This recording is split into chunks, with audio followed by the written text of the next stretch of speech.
Hey everybody, this is Ken Meeks back again with another amazing show. We have in front of me an actor, a director, a producer, Regis Le'Bron. What's going on, Regis? How you doing, Ken? Man, it's good, man. You're so smooth, man. Every time I see you, you're smooth, man. Thank you, man. What's in the sauce, man? What you do? Walk me through a day of Regis Le'Bron. What you do when you wake up? What you put some sugar in your coffee? No, actually, when I wake up, I got to give it up to the Most High God. That's There the you first go. thing I do. It kind of gets me in focus, settles me, establishes my path. I've learned that that's best for me. I have my plans, but God has His, and I try to stick with that. Man, I know this is going to be a good show, man, because the first thing out of your mouth, you said you wake up and you give thanks to the Most High. So that's a great way to start this off, man. Talk a little bit about you, man. So you're from Chicago. Originally, yes. So how was it growing up in Chicago? Was it as bad back then growing up the way it is now? Because you hear about old block and... For me, it started out really bad, to be honest with you. Tell My me father about was it. in the Air Force, and as a young man, he was stationed in Alaska, Right. and then Montana. Right. In most of these places, I was the only black kid on the Air Force base. He was in the Air Force. And suddenly he got transferred to Chicago. And my first day in Chicago, I got my head busted. What happened? It actually was someone who didn't like my sister. So I was at a house looking up at, just the city, this is the new world. And I Right. heard somebody say, "That's a brother right there." And I looked up and a garbage can came down on my head. Wow. So that was my introduction to Chicago. the different type of environment. But I love Chicago.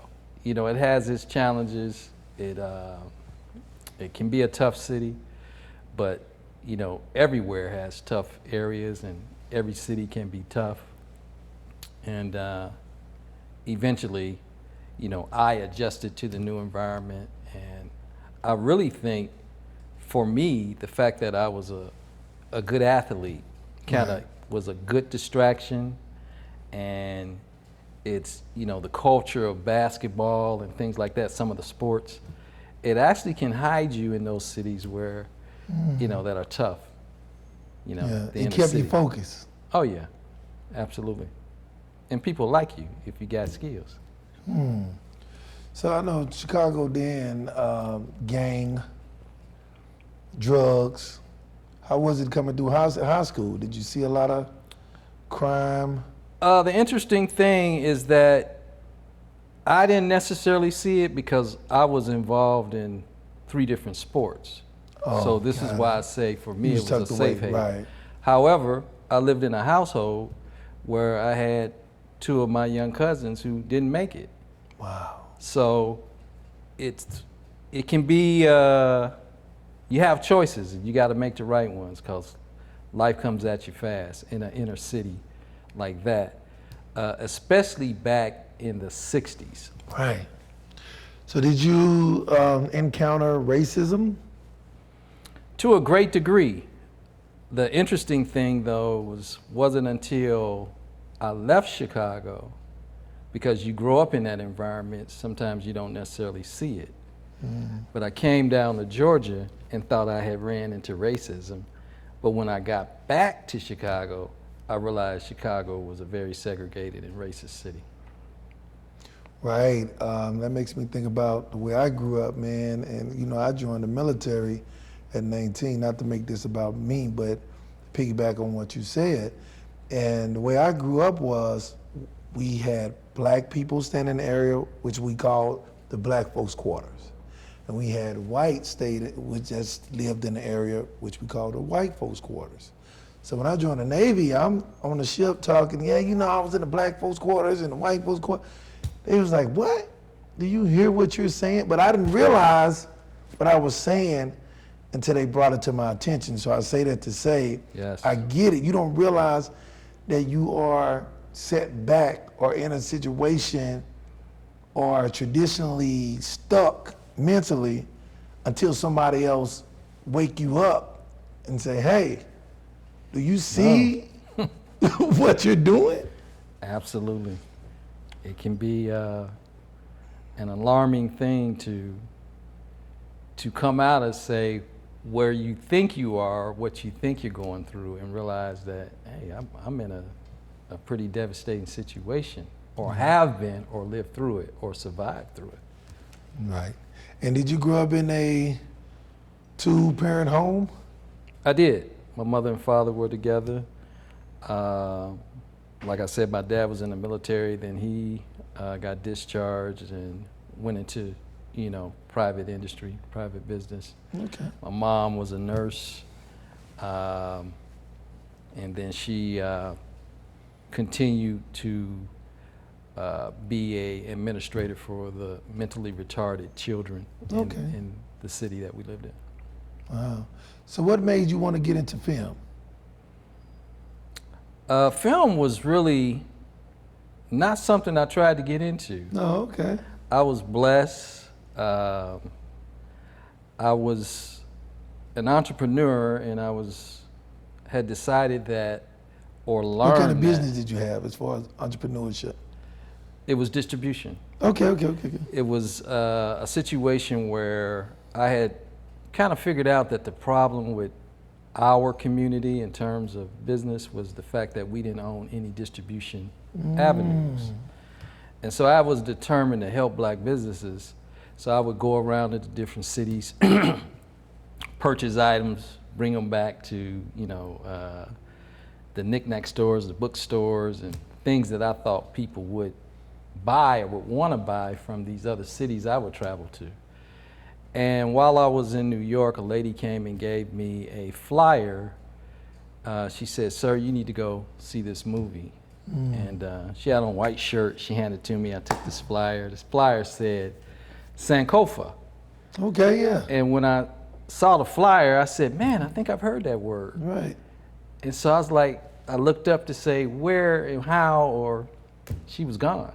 So I just had this flyer, and when I turned it over, it said, take the A train and the B train. So all these subways, which I had committed already in my mind, I wasn't getting on the subway in New York.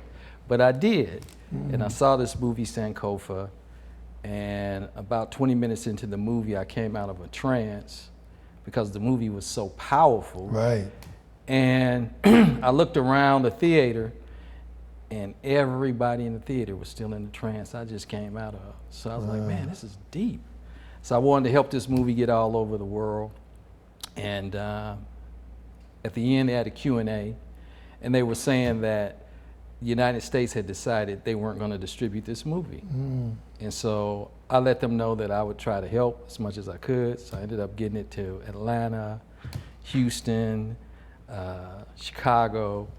We did the thing, and so that's how I actually got into the film business. So you was pretty much a promoter. Right. Yeah. Marketing movies. Marketing black movies. movies that people wanted to see. And at that time, I was getting my hand on amazing movies, like the best of the best, Right. to help get out there. How did you get into the rooms? Like, it's one thing to have a movie to shop it, but people didn't know you, right? You had to make a name. So No, fortunately I worked for American Airlines. So I was able to get out and get into places or be places I needed to be. But yeah, getting into those rooms, and I remember negotiating the first theatrical release of a black independent film in Dallas, which is where I was living at that time. And it was an interesting negotiation, and I remember talking to the guy. I said, this is what we're going to do to get the audience in here on Friday, because what they would do is give you a release date of a Monday or a Tuesday. Right. You're going to fail. So I was negotiating for a Friday. I'm like, man, let me do this movie on Friday. Gotta open up on Friday. He finally agreed, and when I told him about what was going to happen Saturday, he laughed. He says, if you don't sell out on Friday, it won't be no Saturday. Wow. So anyway, Friday came. It seemed like the city of Dallas was wrapped around this building coming to see this movie, because we marketed it in a unique unique way where we got the school system and a lot of the community activists and people like that involved in helping to get the word out, the churches and all that. Things that they do now, but they do it electronically, most Right. likely. Wow. But that's how we did that. And that's how I got involved That's how you got in involved that. with the. So, what was the first movie or show that you produced? The first one was called a movie called Solitaire. Okay. I didn't write that movie. A independent filmmaker in Dallas, Arthur Muhammad, had written a movie. I met this young guy. I seen one of his little shorts. It was really good. And he gave me a script. And the script sat on my desk for like 2 years. And one day I was getting on a plane. I said, I need something to read. So I said, let me grab this. And read it. And I was amazed at the script. So I said, I told the guy I was going to help him get the movie out. So we produced that on my income that I was making at American Airlines. But we ended up selling that movie to Maverick Entertainment. So everybody has an idea, right? Sure. Everybody wants to make a show and a movie. That's right. What budget should a person have, right? Or reasonable budget that you think that someone can come to the table and make a good, clear movie? What's a reasonable budget for those out there that want to get in film? Well, I'll say this. I can't really give you that exact number because there's different levels. Right. In fact, the movie that we did for less than $5,000. Wow. Made a complete feature film. Now, that was way back in the day. You find people out here that are constantly making movies for $75,000, $80,000, $100,000. I understand that because I've done it and I appreciate it. But I feel because the industry So is picky. a lucrative industry, Right.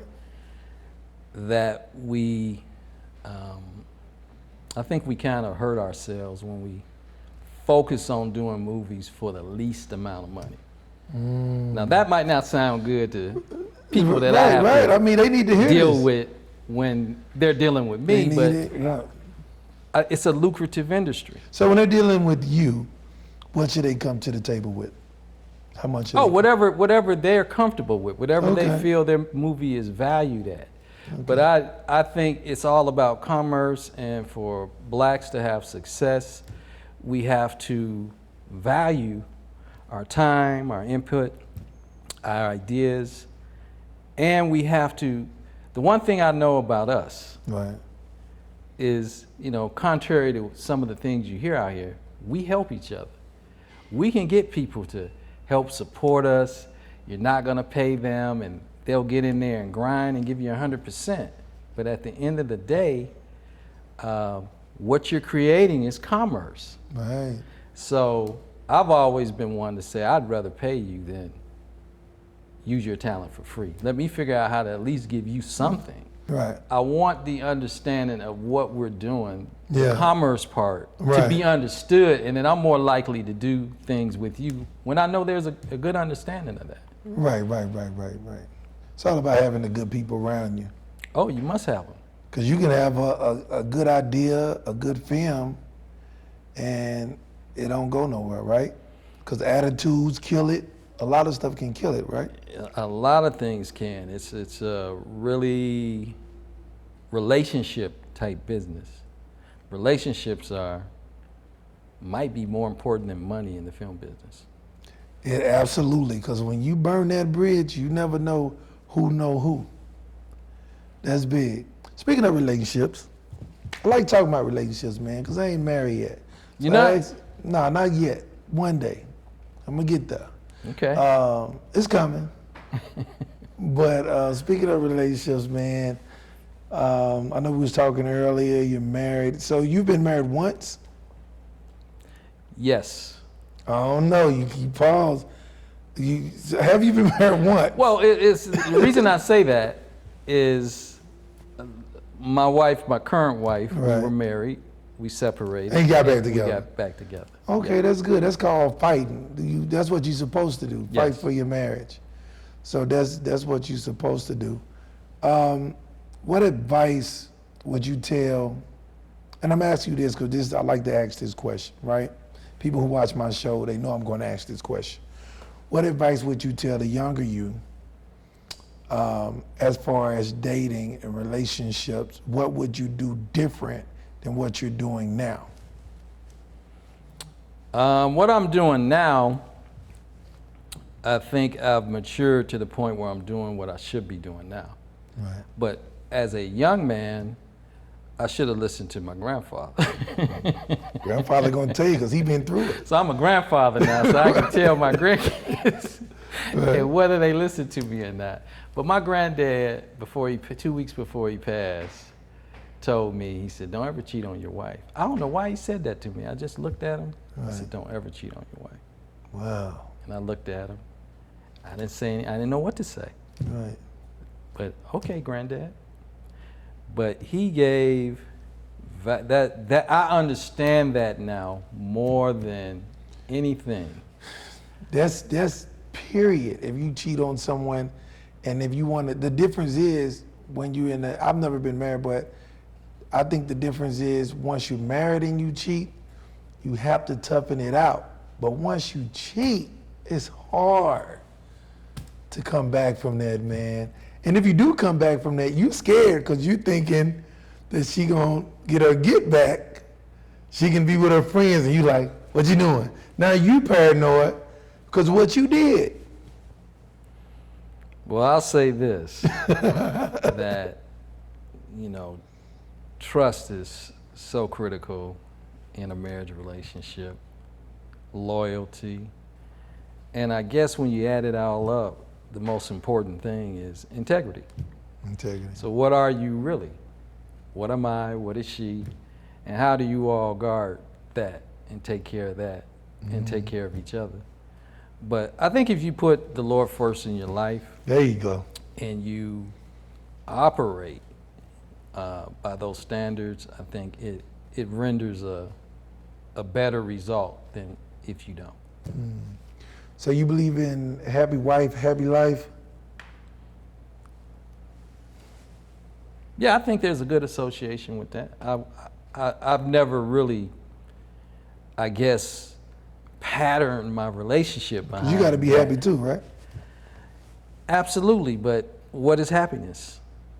It's all depends on what you view that as. Well, this is what I'm saying, because if everything is about happiness, I don't think that always works for man per se, because we as men sometimes have to make a great sacrifice. And not that women don't, women do too. But as a man, you're gonna make some sacrifices that don't necessarily make you happy, but they have to happen. But is that like some type of mental effect of I love her so much, as long as she happy, I'm happy, but I don't know how to love myself enough to make me happy. Like to me, it seems like something's wrong there. You know what I'm saying? That you can't even love yourself enough, but if she's happy, you're happy. I think that's not true. Okay, why you say that? Can't be, if you don't love yourself, Right, you gotta love yourself. I think that's essentially very important, and I don't. I've heard men say, I'll die for my wife. How's that loving you? You'll kill yourself for your wife. Come on now, I heard it. Is that really what he means, though? I don't know. Does he mean it like that? He'll kill himself. That's a whole different thing than saying, I'll die for you. A lot of people say, I'll die for my wife. I'll die for this, I'll die for that. So is that loving yourself, or is that you putting all this into this person? Without this person, you won't function. And I don't want to get too deep Yeah, into yeah, this because we talking about you, but I like the conversation and where we're going because somebody else watching this, they want to know about Regis, not just Regis, but you are in a successful marriage as well. And I want to know, as a single guy, of what makes it function. So when I heard that point of, you know, when I say those words, and I've heard people say, "I die for my wife." Is that not something wrong with that? I would have to say that would totally depend on that person's mindset who's saying it and what the situation is. I can actually say that based on my relationship to my responsibility Protector, being a protector. as to be the protector Okay, there you go. of my wife There and you my go. family. And if something or someone is threatening our value system, then it's my job to step up. And if that means taking the bullet or suffering the circumstance of death, then yeah, I like the way you put that. mentally I could deal with that. But just the blanket statement of Yeah. I die for my wife or I kill myself for my wife, I don't ever say that. Jesus died for our sins, so he was our protector. So with that being said, you're their protector. So I agree with you. But there's another way to look at that too, in reference to dying of yourself as a man, because we can be treacherous. We can be treacherous. We can be. Sometimes we have to die To and become let who a we new supposed person to be. come Boy, you into play. preaching. So that we can live in that happiness zone you're talking about. I love it. So what you working on now, Regis? A lot of things, man. I'm working on some great movie projects. First and foremost, the most current thing is we have a stage play called The Faith of Job, which I co-wrote, co-produced. Something started with some church members that's now traveling to, we did 4 shows here in Atlanta, and our next show will be in August 17th in Orangeburg, South Carolina. Okay. It's a faith-based stage play about the story of Job. If you can imagine the world's richest man in today's vernacular, losing everything, including his 10 children and his wife, what that really looks like, what that could feel like. So we try to bring that to life on stage, out of the scriptures. But I'm a filmmaker for the most part. So we got some really important titles of projects that are being developed right now. They're very close to being greenlit. One is called On the Cumberland. On the Cumberland is the story of how black golf pioneers overturned the Caucasian rule in the sport of golf. That's the one I want to hear more about. Yeah, it's a phenomenal story, and for me, it's a divine situation that the Most High actually allowed me to participate in. At the point in time that I wrote this movie, it's the first script I ever wrote, and now I've written like 40, 50 movies, and so it's the beginning. It's the beginning piece. And I wrestled one night, couldn't go to sleep, and so I got up and wrote out On the Cumberland, which was where this story takes place, and I've been writing ever since. And most of the films that you produce are faith-based? No, actually, the movie that's out now on Tubi, it did the Netflix, Amazon tour and all that, BET. But now it's on Tubi called First Impression. Who's in that?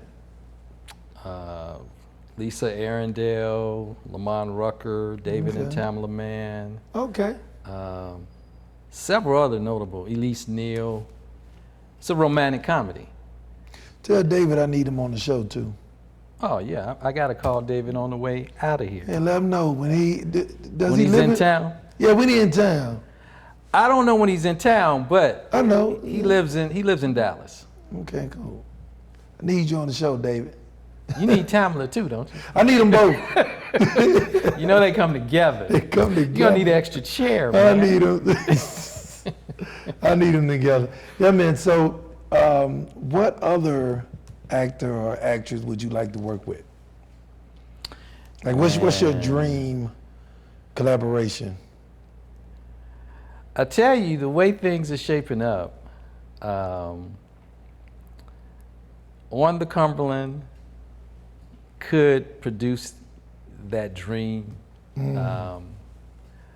I'm looking at, we would love to have someone like Samuel Jackson.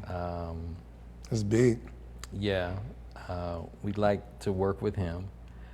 But there's so many, not just, it's because we want him to be the premier character in this movie.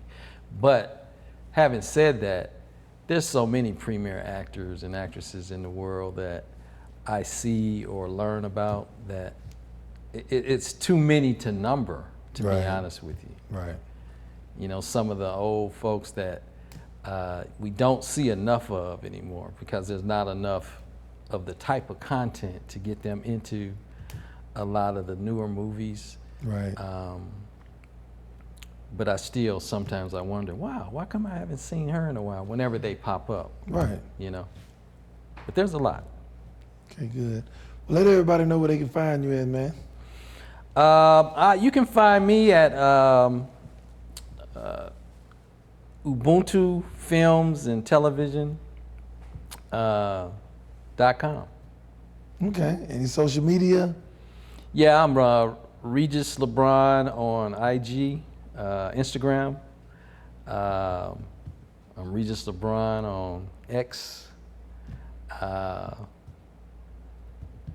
What else is out there? Regis said he's still trying to figure it out. Regis said as long as he's in the theater, that's where you can check him out at. Yeah, that's right. I want to drop something else though. All right, here we go. I want to talk about these other two projects that are on the table. Okay. It actually is three. I have an international project that we're going to shoot overseas off the coast of Africa called Wedding Dream. That's a romantic comedy.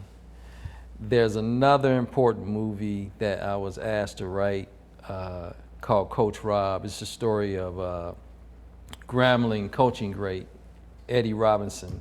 And it's a phenomenal story. And then there's I have a slew of faith-based movies, like you asked, that we're developing, but one in particular is about a local Atlanta a woman who is now an evangelist, but she came out of demonic depression from just a simple curiosity of how her horoscope seems to always be right. Found out it was tarot cards, and she went down the rabbit hole, but that movie's called The Darkness of Light, and you know, those projects are things that we're working on right now. So when are you casting for those roles? So I might want to come be a, you know. Oh, I already got something for you. You already got told me something that. for me? Yeah, I got something for you. I got All something right. figured out. All right. And I overheard that you Yeah, I wanna get in there that now. lawyer role out. So Oh yeah. I think I got Attorney. something perfect for you. Thank you. Okay, we're gonna do that. And on the Cumberland. Oh, let's do it. Yeah. Let's do it. Absolutely. But yeah, man, we got Regis Le'Bron. You heard him. These guys doing some amazing things.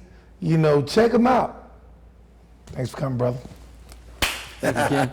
All right, brother.